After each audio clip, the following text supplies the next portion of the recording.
एक राजा था। वह अपने न्याय के लिए बहुत प्रसिद्ध था। एक दिन पड़ोस के एक राजा ने उसकी परीक्षा लेनी चाहिए। यह सोचकर उसने अपना भेष बदला और घोड़े पर बैठकर शहर को चला। वह सड़क पर जा रहा था कि रास्ते में उसे एक ठग मिला। उसने घुड़सवार राजा से विनती की कि वह उसे घोड़े पर बिठाकर बाजार तक ले चले। राजा ने उसकी विनती मान ली और उसे घोड़े पर बिठा लिया। रास्ते में राजा को प्यास लगी। राजा पानी पीने के लिए घोड़े से उतरा, तभी ठग घोड़ा लेकर भागने लगा। राजा ने शोर मचाया, रोको रोको, मेरा घोड़ा रोको। लोगों ने घोड़े को रोक लिया। ठग ने झगड़ा कर दिया कि वह कहता था कि घोड़ा मेरा है, राजा कहता था कि घोड़ा मेरा है। दोनों को न्याय के लिए राज दरबार में ले जाया गया, जहाँ 2 मुकदमे और चल रहे थे, जिन्हें राजा सुन रहा था। नौकर गूंगा तथा बहरा था।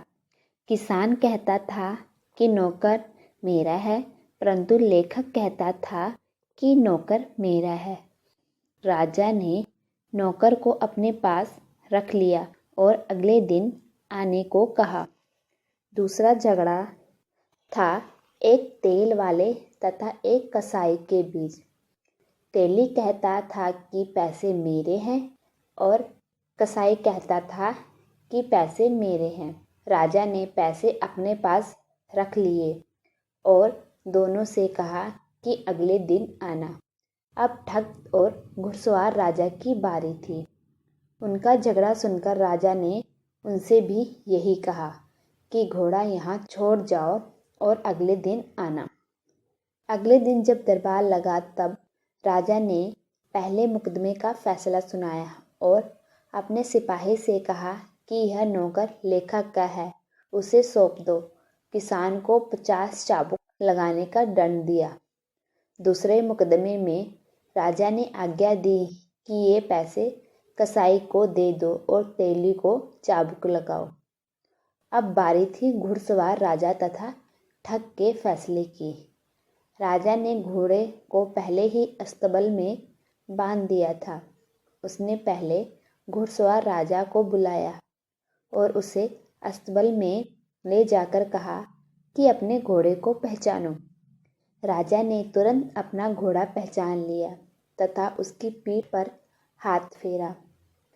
घोड़े ने भी अपने मालिक को पहचाना तथा वह हिनहिनाया। फिर राजा ठग को भी अस्तबल में लाया और कहा कि अपना घोड़ा पहचानो। ठग ने घोड़ा तो पहचान लिया, परंतु घोड़े ने ठग को नहीं पहचाना। राजा ने अपना फैसला ठग के विरुद्ध सुनाया और उसे दंड दिया। पड़ोसी राजा अब घोड़ा पाकर प्रसन्न हो गया।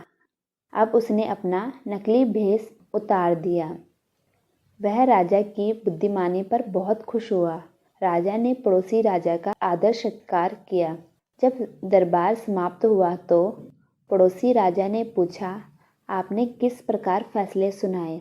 तब राजा ने कहा कि नौकर से मैंने पहले किसान के काम करवाए, जिन्हें वह ना कर सका। फिर मैंने लेखक के काम करवाए।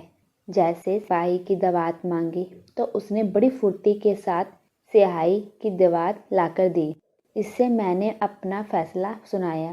तेली और कसाई के झगड़े को निपटाने के लिए मैंने पैसों को पानी से भरी बाल्टी में डाला तो देखा कि तेल के कण पानी पर नहीं तैर रहे। अंत पैसे तेल वाले की मुट्ठी के नहीं हैं। पड़ोसी राजा ये बातें सुनकर बहुत प्रसन्न हुआ।